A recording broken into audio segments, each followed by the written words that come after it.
Kiss. Keep it simple, stupid. I promise you, this is not a political podcast. Jump, from the deep end of the pool, set up the mood. Paranoi Radio, set up the mood. Paranoi Radio, set up the mood. Paranoi Radio, set up the mood. Set up the mood. Set up the mood. Set up the mood. Set up the mood. Set up the mood. Set up the mood. Set up the mood.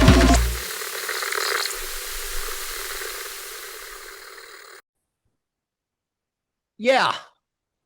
Today I got stood up by a set of people. So I had to bring in some heavy mother trucking hitters. Let's make the process into the bank of knowledge, ladies and gentlemen, boys and girls. Welcome back to Paranoi Radio podcast. I almost lost my headset there. Oh, yeah. I am Trebles Garcia, your humble host, and I want to thank every single one of you for allowing me to enter your space. Hey, guys, check this out. I found out that Zoom can do things like in the background and stuff. Look at that, guys. Interesting. The point here is, guys, I got stood up. I'm so upset, man. So upset. I'm holding in my anger a lot because I don't want to talk shit about people. It was probably just a mistake. But at the end of the day, guys, I hold Paranoi Radio podcast so up high for two main reasons. One is because it literally saved my life. I am the best father and the best version of myself because of this fucking show today. So, and second of all, I spend too much holy fucking tears, holy fucking blood and sweat working my ass off so that anybody could put it in the second place. Yeah, you guys can put it in second place, but I will not allow anybody, especially myself, to put it in second place. So what did I do? I utilized my time, I utilized my connections, and I brought on forth some of my biggest friends and supporters of the fucking show here today. I want to remind you that the most important thing that you could do for the show today is word of mouth. Check us out at paranoidradio.com and check us out on YouTube. We subscribe, like, and share and engage. And everybody that's already there, I want to thank you from the bottom of my heart. This episode goes out to you. That is right. Yo, check this out. As a matter of time, as a matter of chance, well, as a matter of time, as a matter of fact, fuck that. If I said that a matter of 3 times, I am running. Today, I am going to bring in the listener of the fucking week. I wish I had one of those things, bro. Listener of the week today is SpeakinCOAD. SpeakinCOAD. That is right. They are not just a badass group of podcasters, but some of the most humble people that I know, freaking decent people, hardworking people. Make sure you check them out. Thank you for showing love, for showing support, for engaging, following, and being part of the show. Make sure you check them out, ladies and gentlemen. That is the listener of the week. Now let's jump in from the deep end of the pool and set the fucking mood. Guys, please give a warm welcome to my next special guests. Today, we were supposed to be on a big show. I'm not going to give that name out, but for some reason, it didn't come through. So I decided to continue the show because we don't sleep. We don't stop. We only drop bombs. Guys, please please give a warm welcome to Chef from Sunday Night Secret Societies on a Friday night. What's up, Chef? Let's go. Hey, well, first and foremost, thank you so much for having myself. And I am extremely excited for this. This is going to be a good time, and we're gonna turn a trashy situation into some treasure tonight. And thank you for allowing me to be a part of it. Yeah, no, thank you, bro. You were supposed to actually join me and co-host that big show with me. But, hey, you're still here, so I got to utilize your time, too, because I cherish your time, cherish your friendship, and obviously, we're going to drop some bombs regardless. And joining me also on this beautiful freaking Thursday night, he is, I called him a newcomer, but he's been around. He's well-connected. He's actually very well-connected with Paranoid American. Shout out to Thomas out there doing his thing. Please give a warm welcome to the motherfucking Code, the motherfucking guy, the conspiracy of a dead man, a.k.a. Code of SpeakinCOAD podcast. That's an amazing shirt, bro. Oh yeah, Code versus TBD. That's a badass shirt. Look at that. Yeah, Swank made it for us. Awesome, dog. Is that already for sale? No, not yet. This is a custom merch for myself.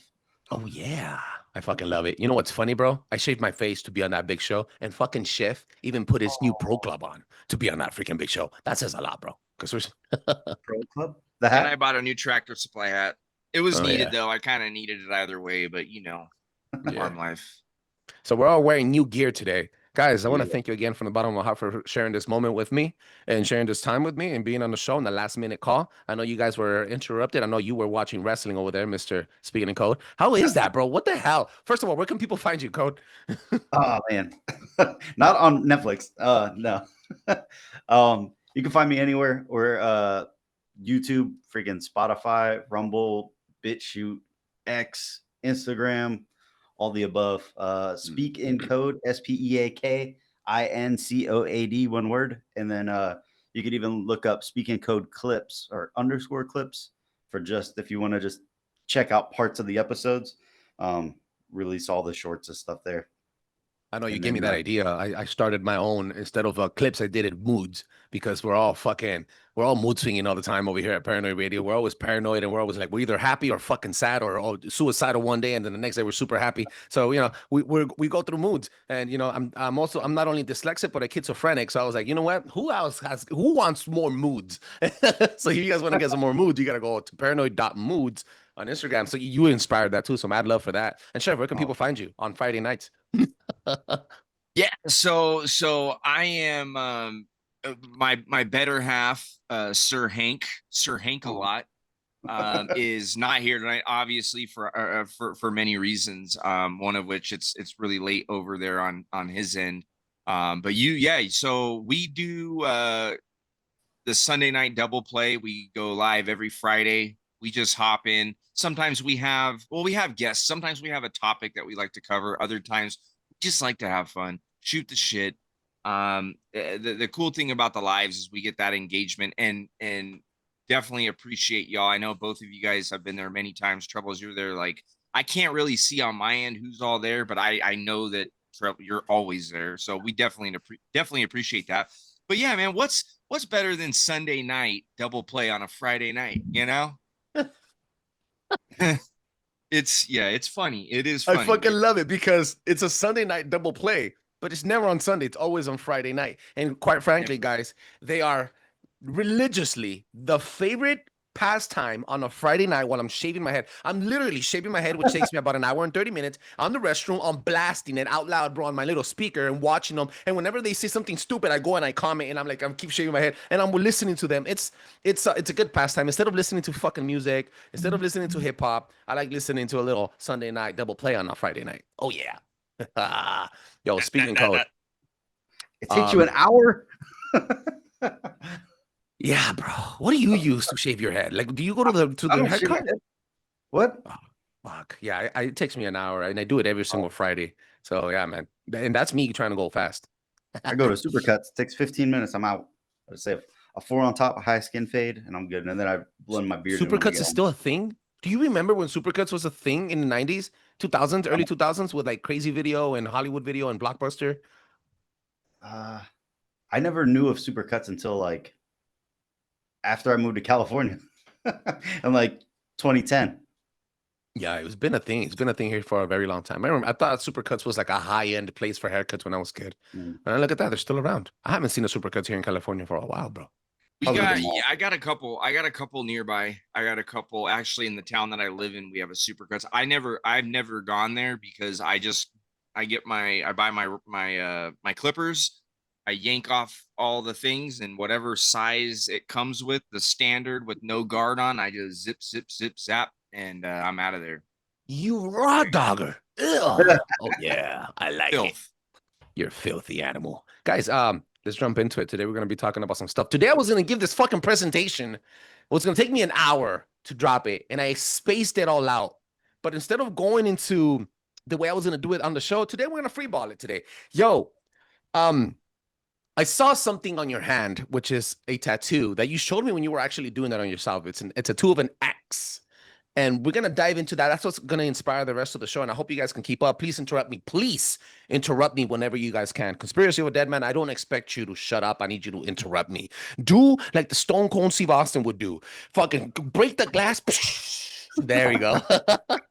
And walk in this bitch, bro. Now, I'm going to give you some topic samples of ritualistic spell castings that we do on a daily basis, guys. And it's very important that we keep an eye on that because we sometimes what's really dead, it's the intent on it, it's dead. But subconsciously, it always has been What the fuck? Do listeners see this? Yeah, they all see it, bro. Oh, Yeah, never mind. Sorry, my bad. Why? What did you do? I was gonna just start posting shit and be like, oh. Yeah, start posting shit, bro. No, I was gonna be like, what the name of the podcast here that stood you up. Oh no, I won't do that to them. I won't do that to them. They're, for many reasons. I mean, things happen, things falls through the crack, and I'm not about to start gossip. I'm sure Chef knows who they are, but we're not about to do that shit. But guys, did you know that manners are ritualistic offerings? Yeah, baby, here we fucking go. So I'm gonna give you some top examples of what offerings and ritualistic gestures are. And then guys, if you guys want to jump in and give me other examples, please feel free. Now let's look at this mundane, actually, what these esoteric things bring in. Knocking on the doors, surface is a basic politeness before entering what? A portal. I don't know if you guys know what the name door in Spanish is, but it's puerta. In Latin, it means portal. In English, it's a portal, right? So the connection of the words are there. Now, esoteric symbolism is basically what it shows is requesting access to another realm. In Freemasonry, in ancient temples, you knock to declare your intent, a form of magical consent. Often, 3 knocks symbolizes Trinity of Trinities, which is mind, body, and spirit, past, present, and future, solid, liquid, gas, and width, length, and height. The trilogies of trilogies. Now, then you have saying hello, good morning. On the surface, it's a greeting, but in the magical core, it's a salutation. It's literally a spell of welcoming and blessing. Good morning is all equals to evoking positive timelines. Hello evolved from hollow, which equals to sacred, and early Celtic greetings often evoked protection or light into shared space. Number 3, washing hands and showering. On the surface is about hygiene, but ritualistic roots equals to purification before entering sacred spaces or performing work. That is essential. Some priests do it before sacrifice or witches before spellcasting. In fact, in the Catholic Church, some rituals take 33 days of bathing in herbs and botanical cocktails, or just cock, before holding a Jubilee Mass. You saw what I did there? So hashtag look it up. Lighting a candle. On the surface, it shows ambiance. Ancient purpose is fire equals to life force and a signal of unseen. Lighting a flame invites spirit, focus, and intention and in clarity. Still used in altars for prayers and meditation today, but now done occasionally, casually in homes, which equals to unconscious invocation. Number 5, saying bless you after a sneeze. And these are just basic ones that we go through on a daily basis. On the surface, it shows politeness, but the arcane truth equals to sneezing. Sneezing back then in the day, sneezing was believed to expel part of the soul or open the body to spirit invasion. Spirit invasion, as in, what's that word I'm looking for?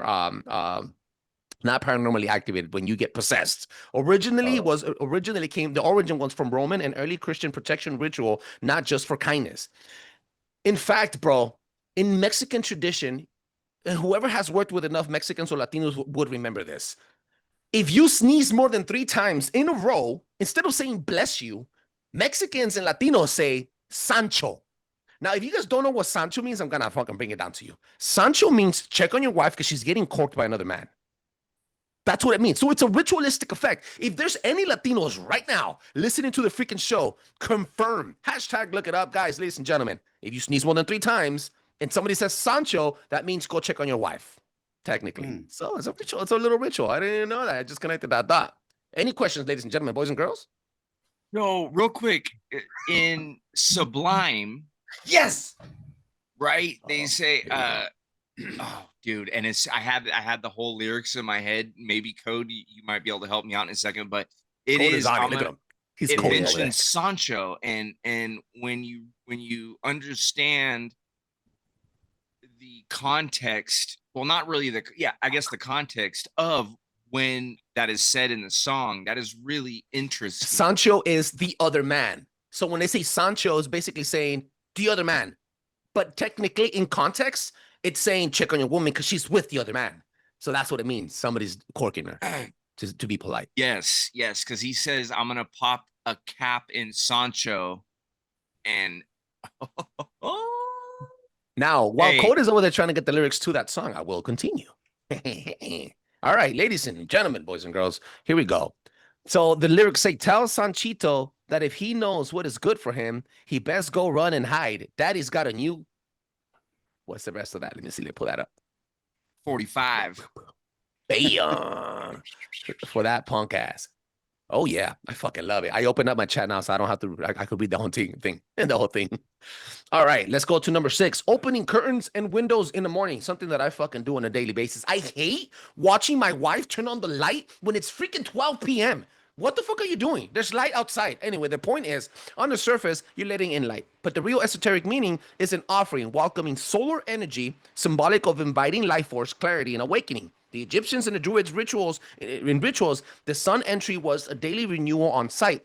Many Jews, still to this day, and cemeteries practice putting all of these places facing east when the sun goes up. Why? So that when the sun comes in, it brings in new life into their dormitories. Bowing your head slightly when passing others and greeting. So, for example, if I'm walking next to and I see Chef coming on my way, because I see Chef, I would greet him like this. And I'll show him my neck, like, yo, what's up? I'll show him my neck, show him vulnerability, trust. I'm giving him passage to me, to access to me. But if I go like this and I don't know him and I see him, I go like, and I'll nod down, I'm still giving him respect, but I'm giving him passage in front of me, not directly to me. You don't have access to me. So on the surface, it's a show of respect, but esoteric layer shows energetic submission or alignment. Used in Buddhist, Hindu, and Catholic rites, bowing equals to releasing ego, right? Momentarily offering humility to a higher order or another vessel of divine spark. Number 8, placing food or drink at a table. This is funny, bro, because especially the British and the Spanish, they're very, very, very anal about the way they set their plates, their cupboards, their food, how many courses they eat, right? They have you're a chef, right? You should know about courses. They have their what's it called? The entree, main course, and then dessert on appetizers. Appetizer, hors d'oeuvre. Yep. Yeah. So on the surface, meal prepping or hosting is what it's about. But ancient acts, every meal placement is a symbolic offering. In ancient Rome, if you left food on the table after eating, if the food wasn't finished, it was considered one of the highest offenses in culture. Even sharing food equals to opening a ritual circle of trust. Mexicans still to this fucking day. I remember my mom used to tell me, you're going to eat what we have, you're going to eat what's on the table, and you're going to eat it all, because if you don't, I'm going to whoop that ass. And that's fact. I think it happens everywhere, you know? So just connecting the dots there again, using the Mexican reference and Latinos.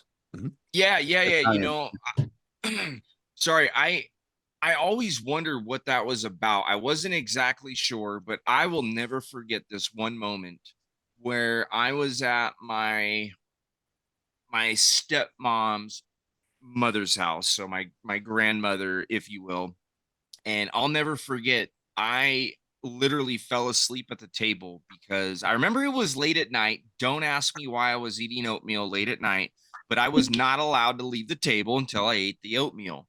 And the consistency of this oatmeal was terrible, but it was just one of those things. It was like, dude, like I clearly, you know, 20 minutes after everyone's left the table, right? As a parent, you would think, okay, like he really is not going to eat the food. That wasn't the case in this situation. In this situation, I slept at the table essentially. And unfortunately there was no animals to, you know, do the sleight of hand under the table, be like, here you go, dog, or cat. But yeah, that was always interesting to me. And I do understand I kind of understand where there could be some disrespect there, right? If you're not finishing your food, I get it. You know, you're pretty much telling them your food was not very good. But that's very interesting that you say that. And we're gonna go back to that towards the end once I bring in the board game. But let's keep going real quick so we could speed it up. Let's set up the fucking tempo here. We fucking go. Touching hand, your heart over your chest. Surface meaning shows gratitude and sincerity, but a mystic core equals to activating. It resembles activating the heart chakra and physically anchoring emotional and intention. In ancient greetings and vows often included heart touching to seal energy into the body or to keep a promise of lifelong servitude. Do you remember the last person that went like this and then shot it off? What happened? I said, like, or you're pledging of allegiance to something. Pledging of allegiance. That also is another connection, but I didn't even think about that. Then number 10. Oh, sorry. No, go ahead. You're here to interrupt me. That's what I brought you on for. Because you were like, they placed it over their heart for what? To pledge allegiance, not pledge allegiance, to keep a promise of lifelong servitude. Yeah, Allegiance. pledging allegiance. Number And 10, writing your name. And then you went this way? Remember, who did this last that we saw? Oh, Elon Musk. And it was, it was misinterpreted.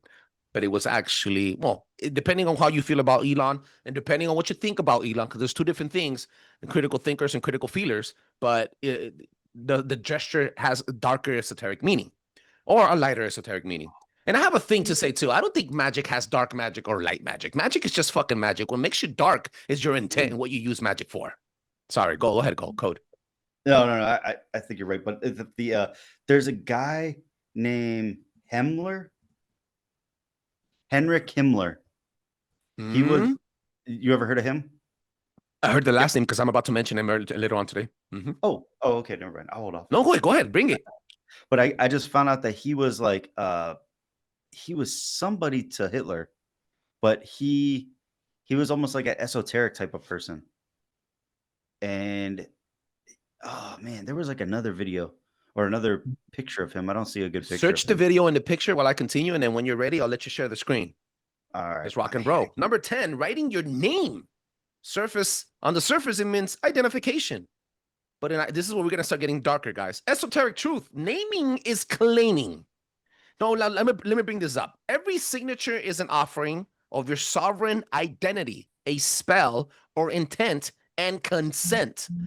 In grimoires, names are powerful nodes, symbols, and crests and sigils. To sign equals to bind yourself into an agreement with energetic weight of that moment. Listen to what I just said. To bind yourself in agreement of the energetic weight of that moment. Energy equals debt.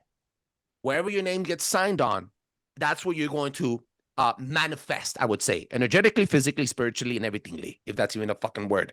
But the main focus here is your name in calligraphy, cursive, not spelled out how we spell our names, in cursive. Coincidentally, they're not teaching cursive to our kids anymore. Coincidentally, our Bill of Rights and our Constitution is in cursive. So the generations after us will not be able to understand cursive because they're not learning how to write cursive or read cursive. Now, let's continue. There's a hidden thread here, a little nudge of a little relaxation of giving you guys examples. Many of these gestures were once done with full awareness as offerings to spirits, energies, gods, or self. Now we call them manners, but the power never left. Only the consciousness behind them did.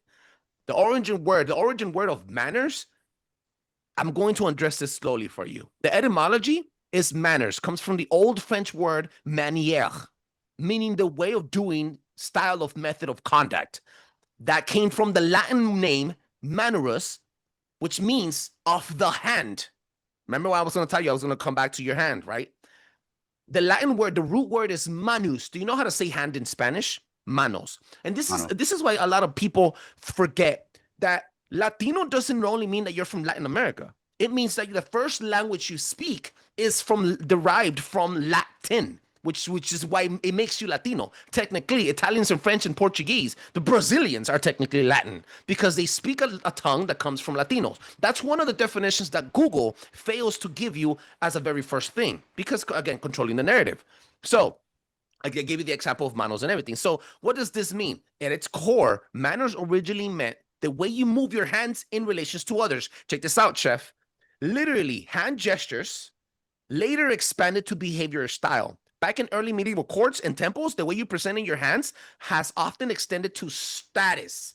It tells them if you're a royal or a jester, a threat, submissive, respectful, or offering peace to a service. So your manners weren't just being nice. They were coded physical rituals used to signal intent, loyalty, submission, or elite social and spiritual hierarchies.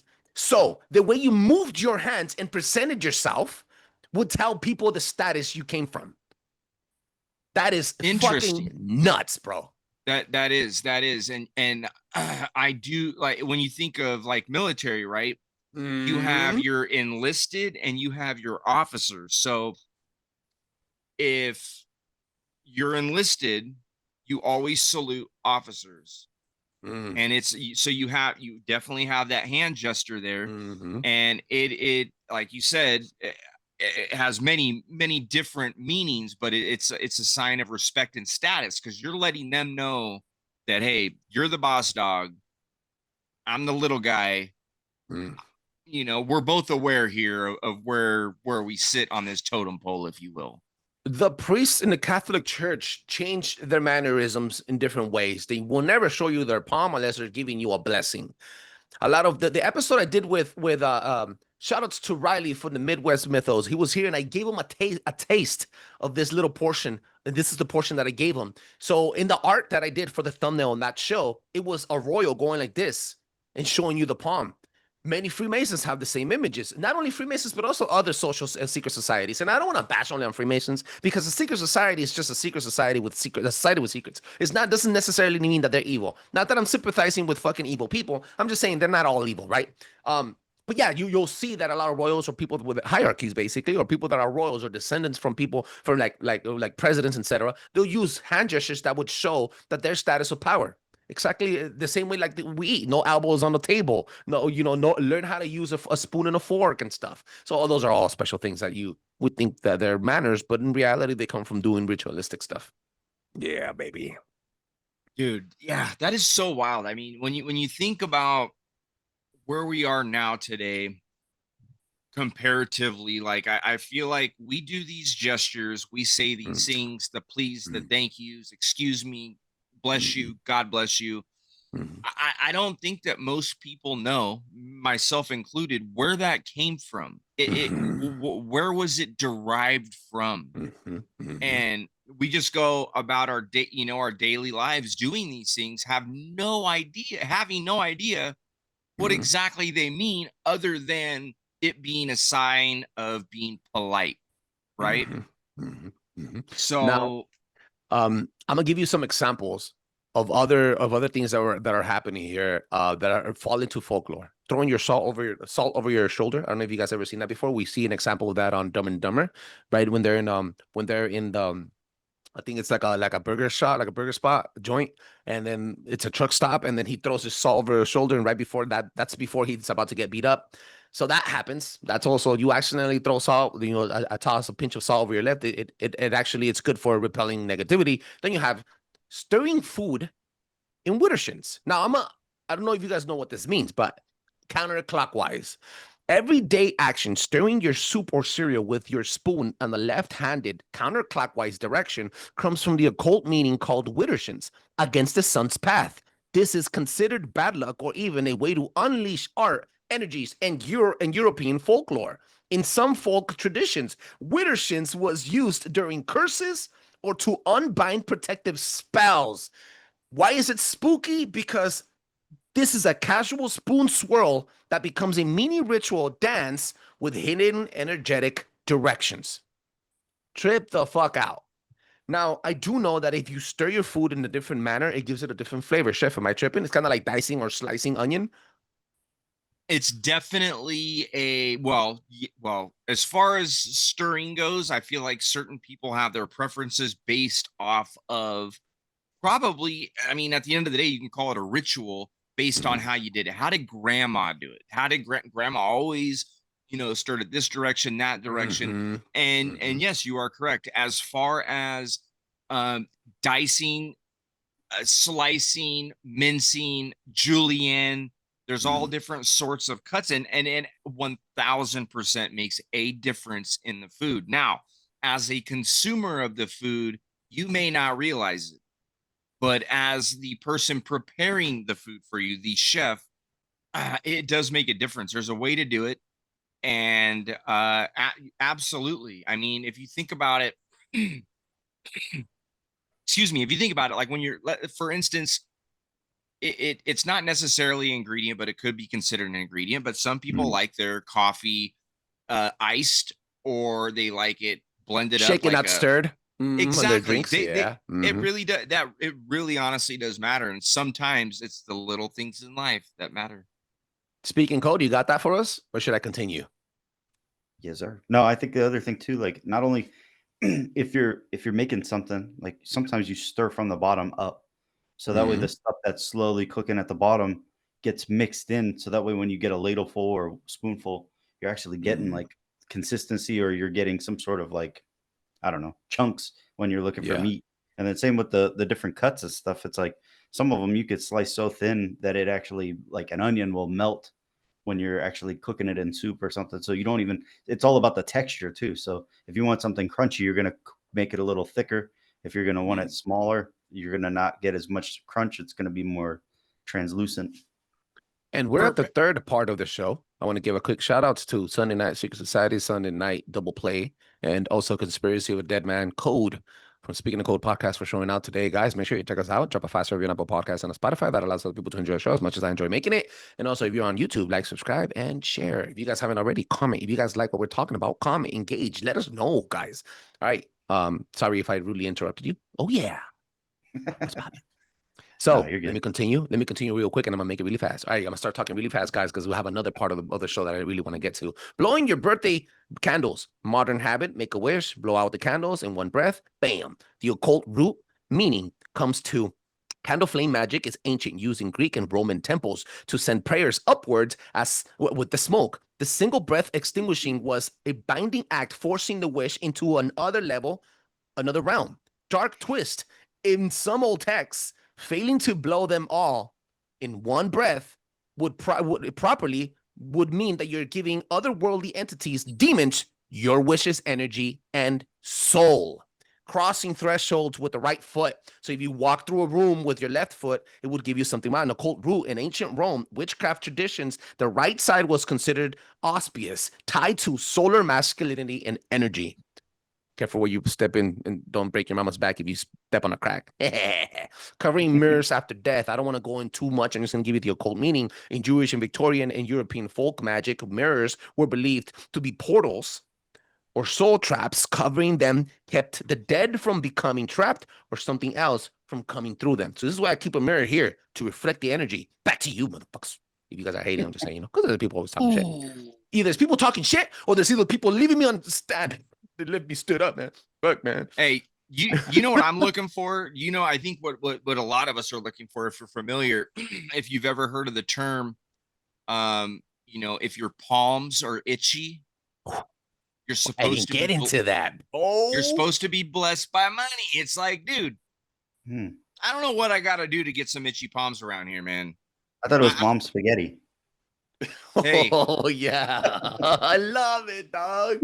Woo! It's almost ready. Just hope. Oh shit, yo, that was good. I like that. That was actually pretty good. He brought that in, 8 Miler. You little guy. I love it.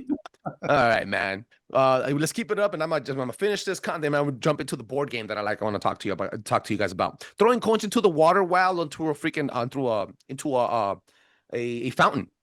Modern habit, tossing a coin into a fountain or a well or for luck. The occult root of that is ancient Roman and Celtic offerings to water deities and spirits. The coin was a literal sacrifice payment to the unseen entity for exchange of a favor or safe passage into hell. So even once you go into the labyrinth to get to in Greek mythology, you would cross the labyrinth, and then in order to get to where Hades live, correct me if I'm wrong, guys, I forgot the freaking name, hashtag look it up, look up the name of hell for Greek gods, and it was, you would pay. Hades. Hades is the god, right? But the place hell was called, I forgot the name of it. But the point is, you fucking fake news. It was, I blame Joe Biden. Jamie, you got this? Jamie, where you at? Where you at, Jamie? So while he's doing that, you would pay a passage with the coin, and then you get safe. The living would have safe passage to hell, so that you could do whatever it is that you need to do in hell, I guess. Anyway, here we go, Chef. This is directed to you. Drawing an X over something. Modern habit, marking an X over a picture, note, or object. When it's done, it's meant to be rejected. Occult. Okay, that makes sense. In folk magic, crossing out with an X was a banishing sigil, a simplified cross to bind, block, or curse the target. In hoodoo and European witchcraft, it could cut spiritual ties. Now, hold that thought on spiritual ties with the X because we're going to go back to it. Then we have throwing rice at weddings, guys. In the cult, in pre-Christian European Europe, rice or grain was a fertility offering to the gods, evoking abundance and health for the offspring. Throwing itself was an energetic shower of blessings, literally to grains. It's a grain spell, basically. And just, it was a good one. Knocking your shoes, kind of like Wizard of Oz. You know how she would knock her shoes, her little red shoes, and something would happen? Occult meaning. In African Desperia traditions and desert folk magic, knocking your shoes was a way to remove hidden powers, hexes, or spirits placed inside to harm the wearer. And then burning hair and nail particles, which I'm not going to jump into because it gets really occultic. But you know how I kept talking to you about this fucking X? What is one of the most famous pastimers games that we play as kids with X's and O's? Tic Tac Toe. Oh, you said it. Good. The basic 3 in a row grid game goes back to at least 2,000 years. Roman Empire archaeologists have found carved 3x3 grids, the hashtag, basically, okay, at the roof of tiles in Britain dating to the 1st and 3rd centuries after death, AD, used for a game called Lapilli, which means 3 pebbles. Ancient Egypt, similar layouts appeared in limestone game boards. China, the hashtag grid was already sacred as the Lushu magic square in numerology and cosmology long before the Europeans played it. And why are you saying this, Trebs? What are you trying to say? Well, every single time I say hashtag, it means something. Occult ritual roots. Check this out. While historians officially framed Tic Tac Toe as just a game, the pattern itself has heavy magical associations. The grid 3x3 layout mirrors the Saturn magic square used in Mesopotamian, Hermetic, and Kabbalistic magic to bind, contain, and control forces. The crossroads in folk magic, European, African, and Americas, intersecting lines in the square acts as a symbol to trap or to open gateways, often used to spirit binding or curse work. Number 3, marking spaces, placing an X, banishment, or O for containment in squares echoes sigil practices where symbols are placed as a grid to claim or lock territory. Possible ancient purposes for this is as follows. If we take the pattern and symbols seriously, rather than a modern game, it could have been used as teaching tool for sacred geometry or planetary magic. We know that happens because every single Greek god had a different planetary name. It might have been served as a deviation board, each move symbolizing forces in opposition, banish versus protection. It could have been an initiation of trading ritual in which 2 players fought for spiritual territory. This is funny because we're going to talk about spiritual mapping, which like a ceremonial magical duels, inscribes and boards. Sorry, I wrote too much fucking notes. But let me get to the point here. In ancient or esoteric framing, the point isn't winning the game. It's dominating the grid as Saturn domains in the cosmos through symbolic moves. In modern times, it's stripped of ritual meaning and unpackaged as kids' time killer game. Who the fuck was Saturn and Cronus? The god of time. Do you understand the connection now? Wow. Did I talk too much? I think I read too much. I should have condensed that into smart. I should put it in ChatGPT, make it stupider. Hey, you know what? All the amount of research that you do is my hat is off because that no, seriously, man, seriously. Conversation I was having, and I'll hop right back into it, but conversation I was having with my fiance is we were just commending you for being a one-man solo army. Is my brain can't really wrap around and fathom the amount of work that you put into and the amount of heart and work that you put into all of your shows, and also having a family is quite incredible. Thank you, bro. And motivating. Oh, absolutely. Yeah, no shit. Yeah, especially if you got a couple people help running your show and you're like, if this dude, anyhow. But yeah, that's wild, man. All of that is just so wild and wicked. And I think it goes back to something that we talked about in the very beginning, right? you said, I don't think that there's such thing as good magic, bad magic. It's magic. It is magic. But what differentiates the good from the evil? And it goes back to your intention. So I would say that it's safe to say for all of you wonderful listeners that, you know, I don't think that you're cursing your family or you're signing yourself up for something that you don't necessarily want to do because everyone stood in a circle around the birthday person, and you had all the candles lit, right, and you blew, and you know, heaven forbid they didn't get all the candles blown out in one shot. You know, I think y'all are safe out there, but it all goes back to your intentions. Intention. Yeah. And especially with birthdays, you know, that's something that I thought about too. Excuse me, as I have started to dive into all of these things, you know, I thought about it, you know, like Christmas, for instance, knowing that it's a pagan holiday, knowing what it's all about, right? Like, because you're aware of it, does that mean that you should not have a Christmas tree in your home? Does that mean that your kids should not open presents? I don't think so. Yeah. Others may disagree, but yeah, you know, it's all about your intentions. But it's always fun and very interesting to know where it all started from. Where did all this come from? Who decided that it would be a good idea, you know, every time you go up to someone's door to knock 3 times? Hey, Trebles, when you were talking about that earlier, I don't know if y'all saw me, but I did the knocking thing. I go house to house every day for the job that I do, and I let the customers know, hey, I'm at your home. I'm not trying to get shot when I'm in your backyard trying to drop warheads on bug heads. So most of the time, I don't knock. I do a ring. Everyone's got the Ring doorbells. However, when I do knock, I'm like, how many times do I knock? And I always knock 3 times. It's just like built into my brain. It feels good. It feels good. It becomes there's an emotional charge behind it, and subconscious. Yeah. You don't turn around and mule kick the door? I've only had to do that a few times. Only you would be able to do that, Code. That sounds like your area, bro. Stone cold the shit out of that door, bro. Come on, Rikishi the shit out of that door, bro. I fucking love it, bro. Now, we do have 30 minutes, and I don't think this next part of the presentation is not going to fit in that 30-minute, because the way I wrote my notes down was specifically for a 2-hour conversation.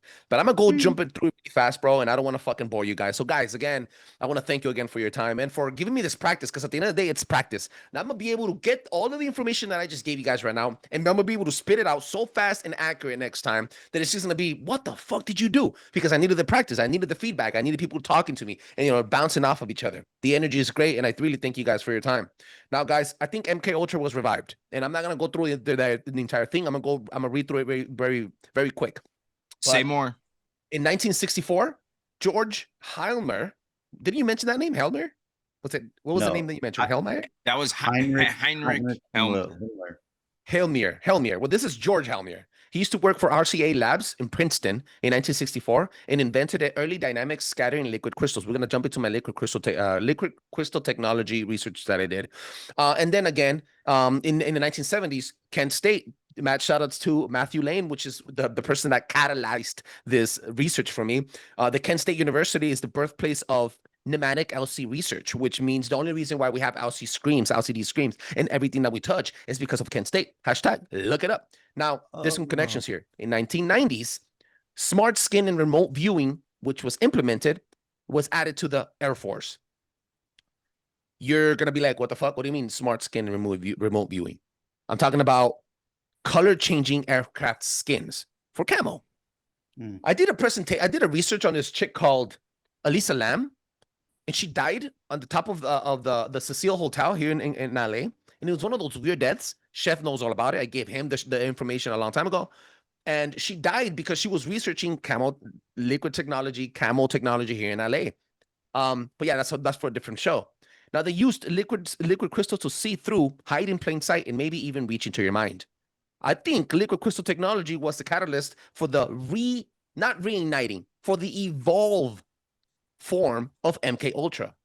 What does this mean? Every patent was a mirror, and they didn't just create tools, they created windows into us. Every display check what I'm saying. Every display, your phone, every screen you interact with, it works in 3 different ways. It's a feedback loop. Every sensor is a behavior scan. That's why that green little freaking camera turns on when you're having fun or watching or scrolling. They see how dilated your freaking pupils are, and then it feeds you more of what you like. And every face shifter is a mental tuner. A mental tuner, bro. Like tuning your brain, your mind. Each invention has a dual use. It's used for you to interact with the world, like we're interacting with y'all right now, but it's also used so that they could interact with you. So it's not just for you to put out content, but for you to consume the content. It's a double-edged sword. Now that I give you that, there's real clues here. I want you guys to do the math yourself. I'm not going to read it all. Go to U.S. patent, US 650-614-8B2. It's called the nervous system manipulation by electromagnetic fields from monitors. Yes. Should I type that up? You guys want me to repeat it? I'm going to repeat it one more time. U.S. patent 650-614-8B2. Be like in boy. Then you have another project by DARPA. It's called Silent Talk Program in 2009 that attempted to develop mind-to-mind communication using brainwave sensors. What's that called? Telepathy? Isn't that what it's called? Yeah, they were testing telepathy, bro. Liquid crystal components were used in headgear in the military, and they were designed to conduct studies on brain enhancement, biometric shifts on the skin temperature, sweat, and muscles. So they would know when you would get nervous and if you knew how to use a gun, etc. They were just running tests on your body. But that's how it started. Then conspiracy theories came out, and now it is said that LCD screens become a passive scrying mirror. Do you know what scrying mirrors are? So a scrying is absorbing data via camera, mic, or EM field sensing and feeding predictive behavior algorithms. So it turns out that the mirrors that you're looking at, it's telling them exactly what you think. And by you telling them what you think and what you like, they're able to influence you into a different way or pattern. Do you know what the favorite people that you see on TikTok are called? Influencers. You see what I'm saying? I'm connecting the dots here for you guys. You guys are all together like a class. Influence. Say it together now. Oh, so check this out. You sent me some notes here. Who was George Helmer, who ran DARPA from 1975 to 1977, developed his questionnaire based on his extensive career in technology R&D. And I love speaking in code on this shows because he's doing the research as we go. Well, I was trying to do the patent, but you speak so fast. I forgot to turn the subtitles on. Oh, here we go. Let's go for the patent. You want the patent again? Patent is US 650. Let me type it up for you, and then that way we do. Oh no, well, you're right here. US 650 614. Oh, 614. Yeah, 614 8B2. And then you could put it up, and I'll read it for the people, or you could read it yourself. Let me interrupt me. And then also you said hell for Greece during mythology times. What about it? Not the overworld. No, the underworld. Yeah. Sorry. No, guys, this is why I got you. We need these breaks because if I just read it, I'll sound like a fucking robot, like a Mexican robot, like a beaner robot.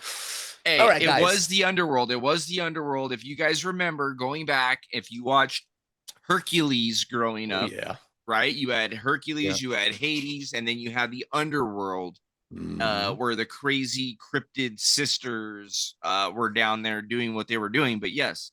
Cutting the strings and those witches, cutting the strings. I forgot about that. I remember a string got cut and there was an eyeball, and the eyeball, right? The symbology behind the eye, the all-seeing eye, and it rolls in the underworld. Yo, Loki, Hercules is a great movie. It's good. They should reboot that. They should. They should. And hey, listen. If any of y'all 90s babies out there remember. My household, at least, we always had. I think it was a McDonald's thing. And yeah, you would go and you would get the cups, and they had the different Hercules cups, and they had the Lion King cups. But yeah, I will never forget that. Good times. Hey, stay healthy. Stay healthy. Yo, guys, let me continue as Code is working his magic fingers out there. Now, I know I've told you about all this stuff, but remember that patch that I was talking to you about? This was also used for cognitive mapping. Now, cognitive mapping is now being used on a mass scale through social media. If you guys don't know what cognitive mapping is, I'm about to give you an example. Cognitive mapping is the mind's underground blueprint how we sketch and store and navigate through chaos and reality through mental grids. It's not just directions on a map, but it's the raw electric process of linking memories, senses, and meaning into our living terrain. Think of it as the brain's internal GPS, fusing logic and instinct into one spicy web of perception, which means cognitive mapping is they're cognitively mapping your entire brain, your mind, one of the most powerful things in the world. And I think Chef freaking froze. Oh, it's all right, for sure. So he said, he just texted me his froze. So Code, you're with me? And then spiritual, the spiritual counterpart of cognitive mapping is spiritual mapping, which is the raw hunt for unseen forces shaping in place personal culture in the practice of tracing hidden energies, ancestral imprints, and spiritual strongholds, like a psychic blueprint of reality showdowns. Instead of the streets and landmarks, it charts portals, patterns, and power lines in the unseen, exposing what influences these destinies and battles in their spiritual realm. So basically what I'm saying is a lot of churches, before they start up a new church, they go to a definitive place in the city, and they do a spiritual mapping prayer to diagnose where the city's weak points are. And oh, he's rebooting his mic and his stuff. So basically what it is the same thing that a priest or a pastor would do before he opens a new church in a hardcore area of the city. They do a spiritual mapping, and this is what they're doing through social media on your brain, but not on your brain, on everyone's brain, everyone's mind, the software and the hardware. Your brain will be the hardware, and your mind will be the software. So yeah, and then we're going to go into quantum tech, but I don't want to continue unless you have more notes for me here. Core idea, the patent process. So there it is. You gave me so going back to the patent, the core idea is the patent proposes a technique to manipulate a person's nervous system using a weak electromagnetic field, EMF, emitted by the computer or team. What the fuck, dude? Emitted by TV monitors when image intensity is pulsed at low frequencies between 0.1 hertz and 15 hertz. These pulses fields may induce sensory resonances such as 0.5 hertz or 2.4 hertz in nearby individuals. What? Bro, let me text Chef and tell him, get on. You're missing out. I wonder what frequencies those would be to like image intensity. Think about like old school, like 8-bit video games. But it says the inventor timeline was 2001 to 2003. So those could have been video games in like what, PlayStation? Maybe even PS2 back then? Well, the need for arcades has diminished. Before, people would go to get their daily dose of EMF hacking your mind. But now you could get it through fucking Cocomelon on YouTube. Right? I mean, fuck. I don't know what Cocomelon is. It's like a stupid infant show for toddlers that has been accused by many parents and researchers to be not only satanic but also used to it gives the kids really bad behavioral issues and learning issues and speech issues. Not that I don't have a speech issue, but you know what I'm telling you. Like, you know, people, it's kind of like, yeah, bro. So I asked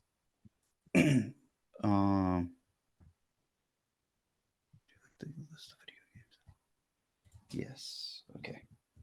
So this is what I asked. I said, could this have been done in specific video games? What did it say? It says it gave me a bunch of stuff, but it said bottom line, yes. Based on the patent's description, video games could be a delivery method for pulsed brightness signals that might influence players' nervous systems, but there's no evidence that it has ever been secretly implemented or scientific support for the patent's claims is thin. What is real, however, is that flashing, flickering effects in games can and do impact people psychologically, sometimes harmful, sometimes just to increase immersion or tension. And then it also asked, do you want me to provide video games? Go ahead and do that. And right before we end, because we're going to jump on towards the end of the portion of the show. Okay. My glasses back on because I can't read, but it's freaking hot in here. because you brought in the nervous system and other stuff that might talk, I might jump into the health portion of it. So the nervous system, as a command center of your brain, does get attacked. Liquid crystal glass technology hasn't only been used for quantum mechanics. That I haven't jumped in yet. I do have the research here, but I haven't jumped in because we don't have enough time. But I am going to touch base on the automatic nervous system. The ANS controls unconsciously the bodily functions of your heart rate, blood pressure, digestion, glucose regulation, immune responses, and many other things. So if at bottom line, like you said, it does interfere with your nervous system. What you ingest through your eyes and what you consume through influencers does consume your nervous system, not only your habits and your behavioral and your thought patterns, but it does cause problems for your nervous system. It could give you chronic stress diseases, neuropathy, which equals glucose disruption, vagal nerve damage, and you put yourself in risk of cancer. So yes, if someone or some tech jacks into your nervous system, there's no blood or gunshot that's going to kill you. It's going to be a slow cellular surrender. And then that was the last portion of my research.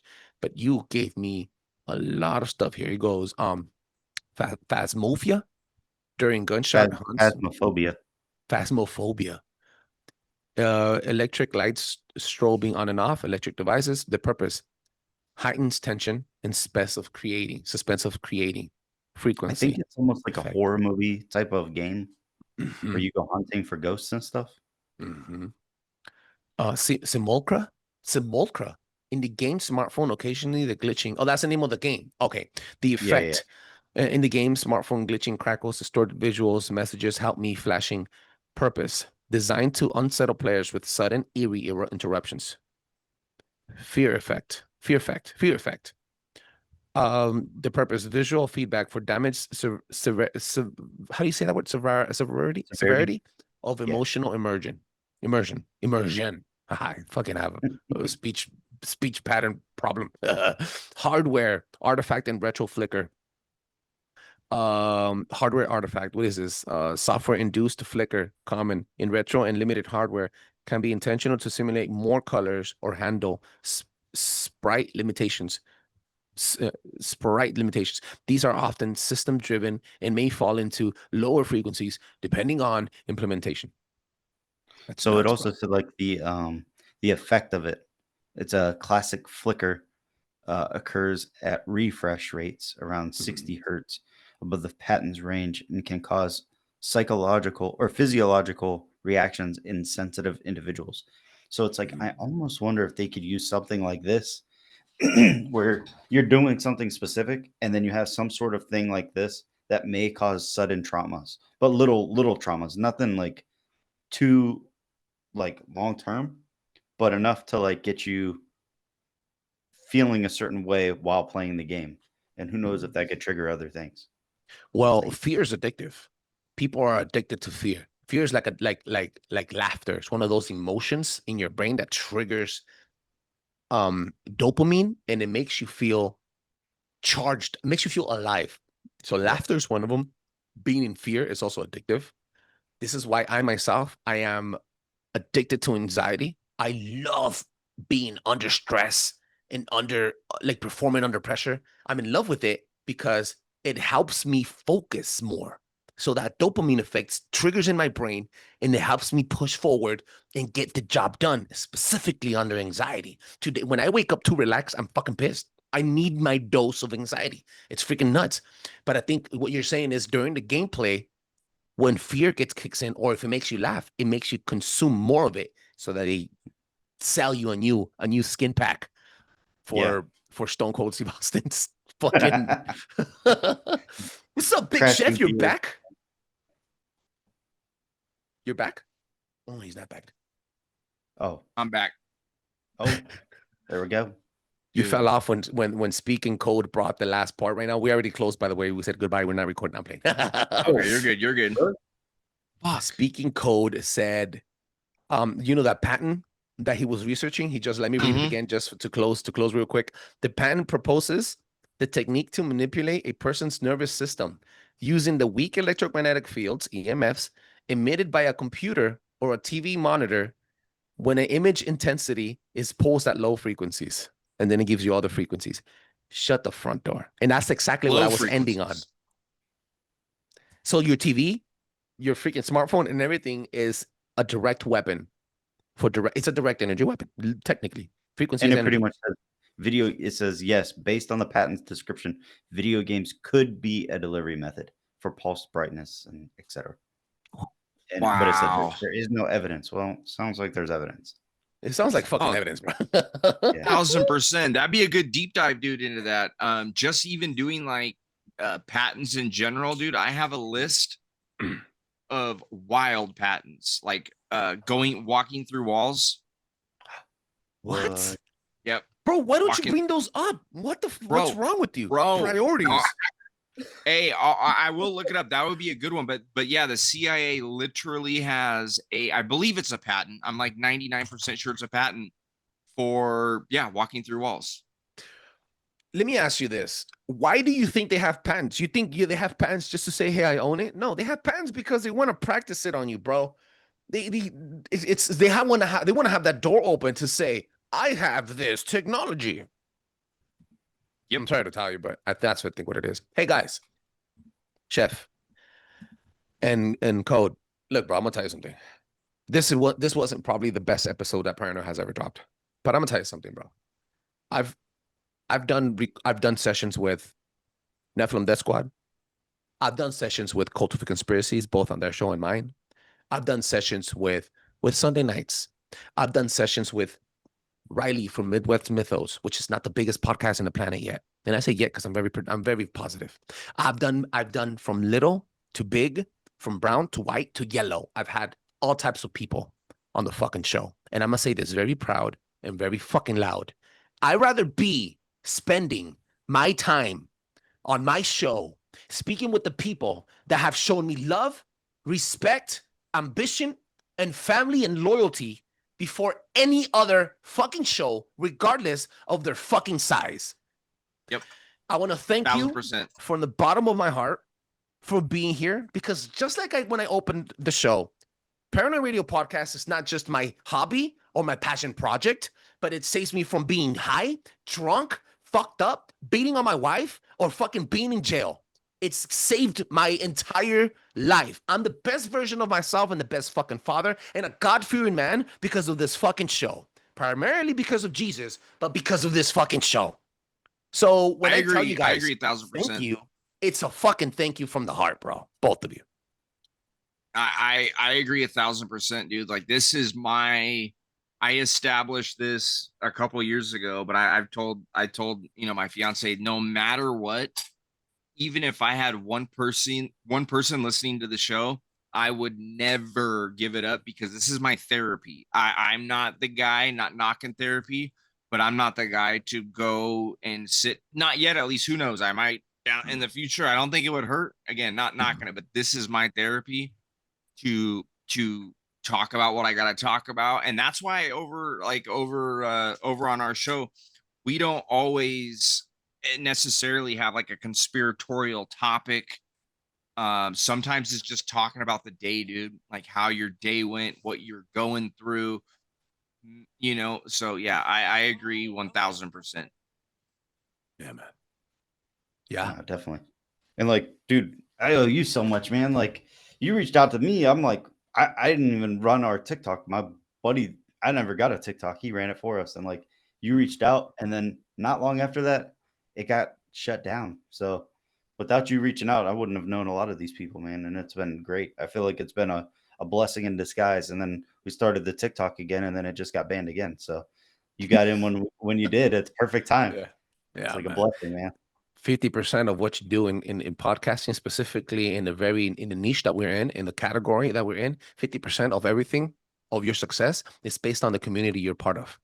Mm-hmm. So regardless of what happened tonight, at least with me and Chef, because Chef was going to join me, I don't take it as a direct insult. I take it as in, okay, well, shit happens in people's lives. And they actually, Chef, they did reply. They already sent me they already replied. He told me what happened. So it was something kind of off. So, see what I'm saying? I'm kind of happy I reserved their name and not bashed on anybody. But 50% of what you do and the success comes from community. You could be the best podcaster in the fucking world. You can have the best content, the best research in the fucking world. But what people say about you on other platforms is what's going to stick on people's ears, and how they tie their emotion and relate to you is going to be based off your community. And then after that, it's all show. But community is big, bro. I dislike anybody that gets to a certain degree of success and then acts like a fucking piece of shit. It's retarded. Dude. It's retarded. You can't gatekeep. You're not supposed to gatekeep. You pass the baton. You bring people up with you. And regardless of what circles you run with, specific people have never done anything to me, but they have been very opening to me, including the people that I was supposed to be in with tonight. He wouldn't have texted me back if he didn't respect me. He texted me an hour, 30 minutes late, but still, they wouldn't have, community is huge, bro. Community is one of the biggest. It's very important for all of us. What? Yeah. No, 1,000%, 1,000%. And Hank and I have talked about this many times. Like, no matter what, I'm not gonna say we won't get bigger than what we are. We're gonna get bigger, but like how big, I don't know. I have no idea. But I will never, ever look down upon someone. There was a show that I listened to a long time ago, and I remember hearing a conversation between these podcasters, and they were talking about how they wouldn't do a show with people under X amount of like listeners or followers. And that to me is podcast blasphemy, in my opinion. That is ridiculous. And that is huge, man. You guys want to do, I don't know what y'all got going on the rest of the night. This is something I highly recommend. I highly recommend. It won't hurt you, kill you. It'll only make you a better person. I guarantee it. Look up on YouTube, Rick, R-I-C-K, Rigsby. I own his book. He's a motivational speaker, and I'm going to listen to it tonight. I listen to it at least 2 to 3 times a year, and it's the most amazing thing in my life. And it does talk about something like that. Send me the link. Dude, I some days I listen to it 2 times. It's like a little over an hour long, and it just fucking pulls out my heartstrings every time. But it also makes me a better man. And even though like I talk about this and I say this, dude, in a month from now, I can quite easily kind of forget where I came from, and I can start being a little cocky. And I do it. I know I do it. And that is the shit that humbles me, dude. It brings me back down to, it grounds me, dude. It brings me back down to life. And like, dude, I'm no better than any, dude, I'm a sucker, man. Not really a sucker, but like I went into the smoke shop today. I don't have I didn't have any cash. I literally had $0, literally $0 until I got paid like an hour and a half ago. And I got my, long story short, got money from mom, had to go in, get some shit. And there was a dude out there, and I knew he was going to be asking for money or asking for something. Can you spare some change? And it broke my heart because the dude didn't have a phone. I could have cashed apped him a couple bucks with my borrowed money, but I couldn't. And it fucking killed me, dude. Cause some people, like not all homeless people, but there are some that I just feel this like connection to, like you're a good person. And instead of looking at these people and being like, dude, I got money because I got a job, man. Like all you gotta do is get a job. It's not that easy, dude. It's not that easy when you're not clean cut. You can't afford to go get it. Nowadays, talking about haircuts earlier, dude, you're not going to get a haircut, dude, under like 30 bones most places. And then tip is kind of one of those things that it's not recommended, but it's kind of what do you call it? It's kind of assumed that you're gonna tip. And then you feel like if you don't tip, the next time you come in, they might do a little slipperoo and you might not get the same cut. But anyhow, yeah. I want to do, who knows? I don't know what's going to happen tomorrow night. Actually, I'll just say right now, tomorrow night, I don't think we have plans. We had some plan. They fell through. So tomorrow night, I don't know what we're going to get into, but Trebles, obviously, and Code, dude, you guys are more than welcome. If nothing, and Code, sorry, real quick, I'm talking a lot. You have a show tomorrow, don't you? You do shows on Fridays, don't you? No, I shoot whenever. It don't matter. I recorded earlier today for like 3 hours with Teddy Dynamite. Oh, shit. Dinamite. No, Teddy Dinamite. Yeah. Dinamita. So hey, Yo, tomorrow night, You if did a 4-hour session, 3 with you, with them, and then an hour here. Holy crap, bro! Because you're like, what are you doing? I was like, oh, I just laid down to watch wrestling. let's go.